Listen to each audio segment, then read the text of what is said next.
Number 4, 60 metre ऊंचे एक भवन की चोटी से एक मीनार के शीर्ष और पाद के अवनमन कोण क्रमशः 30 डिग्री तथा 60 डिग्री है।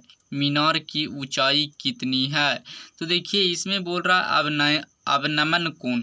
तो उन्नयन कोण और अवनमन कोण क्या होता है जो जान लेते हैं। तो देखिए इस तरीक़ा से जैसे में कोई वस्तु है जो यहाँ रखा हुआ है और यहाँ से हम देख रहे हैं, तो इसके साथ जो ये कोण बन रहा है, जैसे में यहाँ से हम देख रहे हैं और यहाँ पर कोई वस्तु है और इस तरीक़ा से देख रहे हैं, मतलब यहाँ से इधर की ओर देख रहे हैं, तो ये कोण बना, इसी को बोलते हैं अवनमन कोण। और उन्नयन कोण, उन्नयन कोण है जो यहाँ से देख रहा है लेकिन वस्तु है जो यहाँ पर रखा हुआ है, तो इस तरीक़ा का जो कोण बनता है इसी को कहते हैं उन्नयन कोण।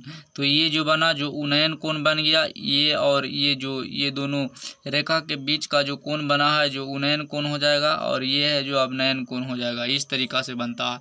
अब इस क्वेश्चन में कह रहा है अवनमन कोण क्रमशः 30 डिग्री तथा 60 डिग्री है। तो देखते हैं 60 मीटर ऊंचे एक भवन की चोटी से, तो मान लेते हैं कि ये है जो 60 मीटर ऊंचा एक भवन है। इसको मान लेते हैं ये 60 मीटर ऊंचा एक भवन है। तो ये 60 मीटर ऊंचा एक भवन हो गया। कह रहा है इसका वैल्यू दिया हुआ है 60 मीटर, तो 60 मीटर लिख देते हैं।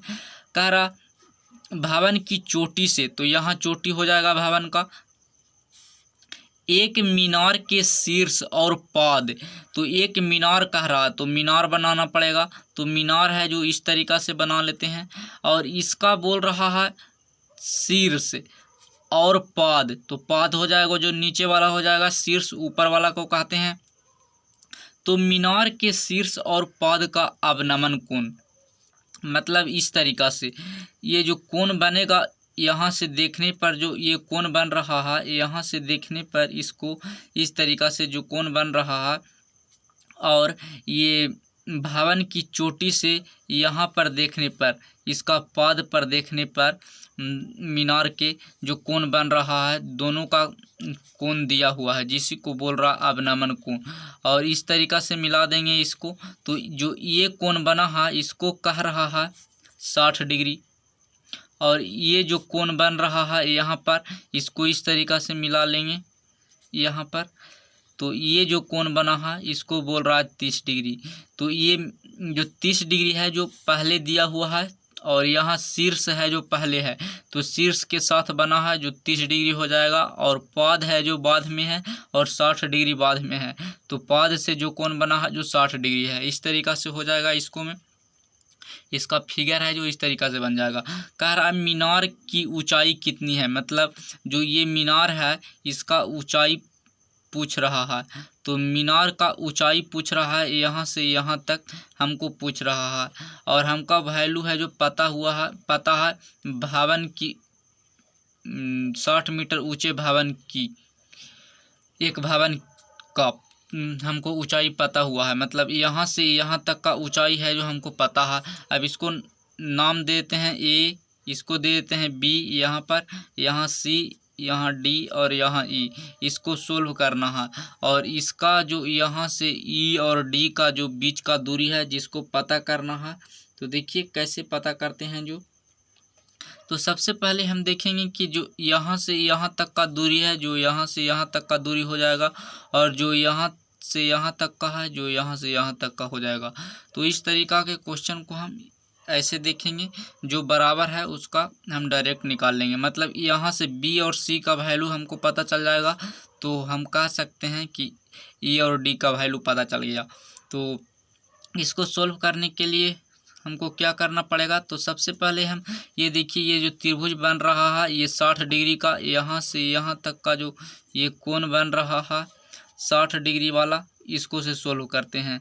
तो 60 डिग्री वाला से सोल्व करते हैं तो tan थीटा बराबर हो जाएगा लंब बटा आधार। तो tan थीटा का फॉर्मूला लगा देते हैं, tan 60 डिग्री बराबर लंब बटा आधार। तो लंब में हो जाएगा 60 और ये आधार में हो जाएगा सी और डी, सी डी लिख देते हैं।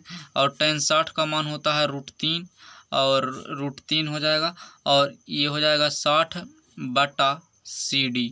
अब ये है जो काटता है तो काट देंगे, तो ये कट जाएगा।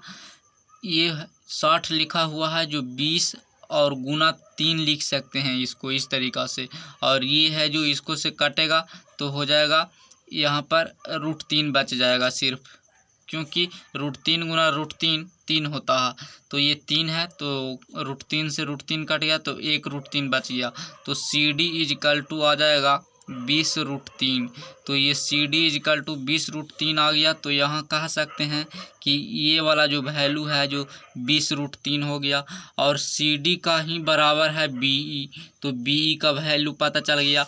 तो यहाँ कह सकते हैं कि BE बराबर है, तो BE भी हो जाएगा 20√3, तो BE का वैल्यू पता चल गया। अब देखिए ये बड़ा त्रिभुज वाला है जो सोल्व कर दिए, छोटा त्रिभुज से आप सोल्व करेंगे। तो सबसे पहले देख लेते हैं A और C। तो AC है, इसका वैल्यू दिया हुआ है 60 मीटर। तो AC को हम लिख सकते हैं, इसको AC को लिख सकते हैं AB + BC लिख सकते हैं। तो AB + BC का वैल्यू हो जाएगा 60 मीटर, इस तरीक़ा से यहाँ पर। अब इसको सोल्व करना है तो आगे देखिए, इसको है जो छोटा त्रिभुज को देखेंगे ABE में। तो ABE में देखने पर क्या होगा, ABE में, तो ABE में त्रिभुज है, तो इसको हम यहाँ से कह सकते हैं tan 30 = कितना हो जाएगा। तो इसको में भी वही फार्मूला लगाएंगे, tan थीटा बराबर, तो tan थीटा बराबर हो जाएगा लंब बटा आधार, तो लंब हो जाएगा AB, तो AB लिख देते हैं लंब, और आधार में कितना हो जाएगा, तो आधार वाला वैल्यू हमको पता है, CD का वैल्यू है जो होगा इसका भी आधार हो जाएगा, क्योंकि दोनों का आधार है जो बराबर है।